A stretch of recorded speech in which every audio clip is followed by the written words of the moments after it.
아침 알람에 눈을 뜨고 다시 밤에 잠이 들 때까지 우리는 몇 번의 선택을 하고 있을까?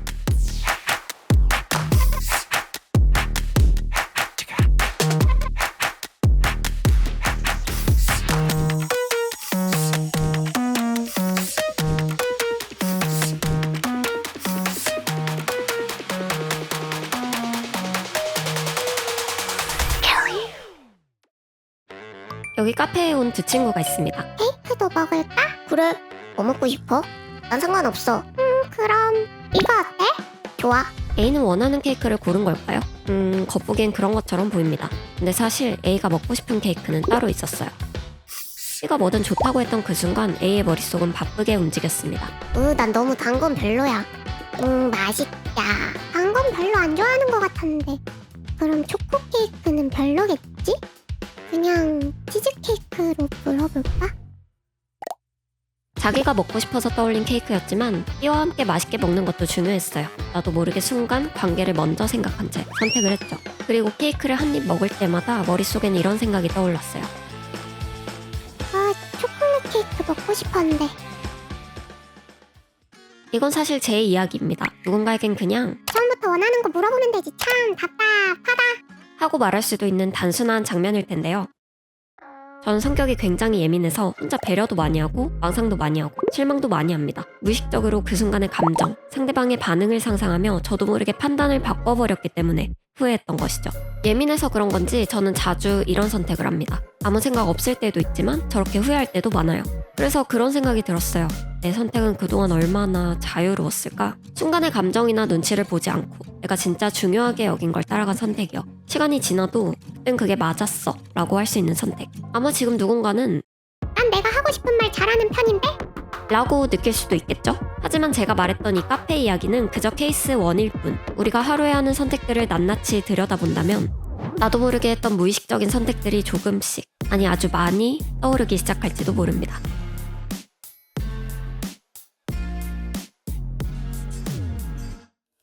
사실 당신은 방금도 또 지금도 선택하고 있습니다. 유튜브를 켠 것도, 스크롤을 내리다가 이 영상을 클릭한 것도, 또 계속 볼지 말지도 선택이죠. 잠깐 영상을 멈추고 댓글을 쓸지, 구독을 누를지, 영상을 켜놓고 다른 일을 할지, 혹은 꺼버릴지, 아예 휴대폰을 던져버릴지도요.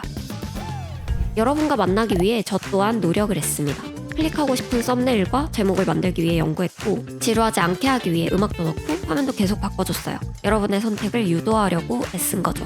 이걸 듣고 계신다면 조금은 성공했다는 거겠네요. 근데 여러분 중 내가 핸드폰을 켜고 유튜브에 들어가서 스킬 영상을 봐야겠다. 하고 결심한 분이 있을까요? 사실 우리는 내가 하고 싶은 대로 인생을 살고 있다고 생각하지만 나도 모르게 끌려갈 때가 많았던 거예요. 내가 선택한 줄 알았는데 알고 보니 누군가가 미리 깔아둔 유도선 위를 그대로 따라갔었던 거죠. 예상치 못한 말 한마디, 어떤 표정, 주변 환경, 심지어 날씨 같은 것도 내 안에 무언가를 건드려 감정을 일으킵니다. 그리고 이 감정은 내 선택에 막대한 영향을 주죠. 저는 항상 좋은 사람이 되고 싶다고 생각하지만 제 생각대로 안 될 때가 훨씬 많았어요. 햇빛이 쨍쨍할 줄 알았던 날 갑자기 비가 오면 쳐져서 아무것도 하지 않게 되기도 하고, 식당 직원의 불친절한 말투 하나에 괜히 기분이 상해서 원래는 다정하게 말하려던 가족의 말에도 날카롭게 반응할 때도 있죠. 감정은 그렇게 아주 작고 예측 불가능한 방식으로 우리가 어떤 말과 행동을 할지, 즉 우리의 선택을 바꿔놓습니다. 이건 게을러서라기보다 인간의 감정이란 게 원래부터 생존을 위한 본능적인 시스템이었기 때문이에요. 장기적으로 미래를 상상하는 것이 생존을 위한 시대에는 의미가 없었던 거죠. 그러나 지금은 생존을 넘어 더 복잡한 층위의 선택들이 많아진 시대고, 그렇게 본능적인 선택에 따라서만 살다 보면 내가 되고 싶은 나와의 간극이 점점 커지게 됩니다.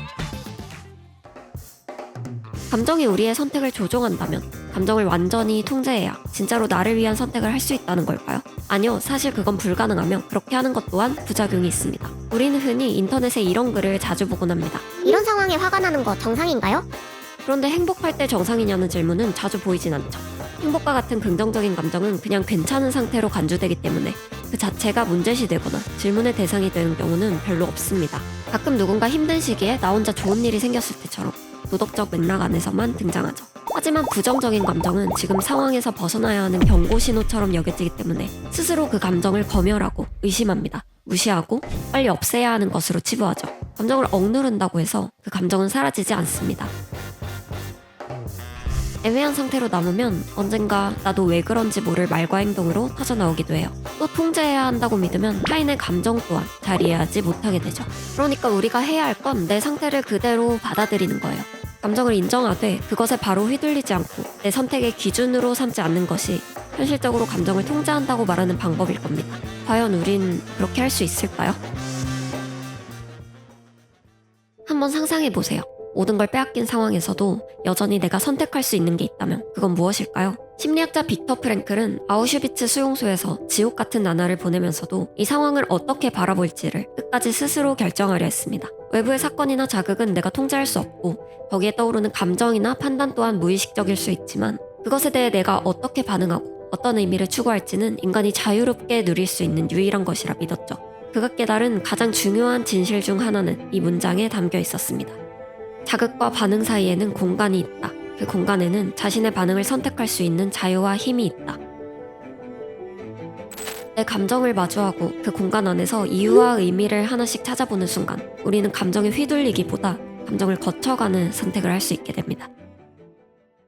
그런데 이런 질문들이 맴돌기도 했어요. 어차피 결과를 모르는데 신중하게 선택한다고 해서 뭐가 나아질까? 상대가 나한테 상처를 줬을 땐 나도 똑같이 되갚아줘야 공정한 게 아닐까? 하지만 이 질문들은 어떤 착각이 숨어 있습니다. 선택은 결과를 위해서만 존재한다는 믿음이요.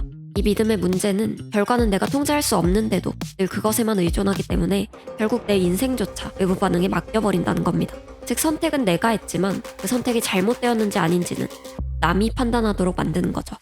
결과가 나쁘면 그 선택이 틀린 걸까요? 내가 상처받았을 때도 그 순간 어떤 반응을 하느냐는 건 그 사람에 대한 기준이 아니라 내가 어떤 사람인지를 보여주는 선택이더라고요. 무조건 참으라는 말이 아니라 나는 어떤 방식으로 반응할 수 있는 사람인지 묻는 거죠.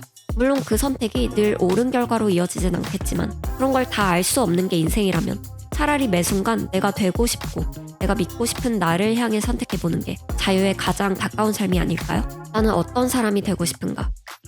나는 어떻게 살아갈 것인가?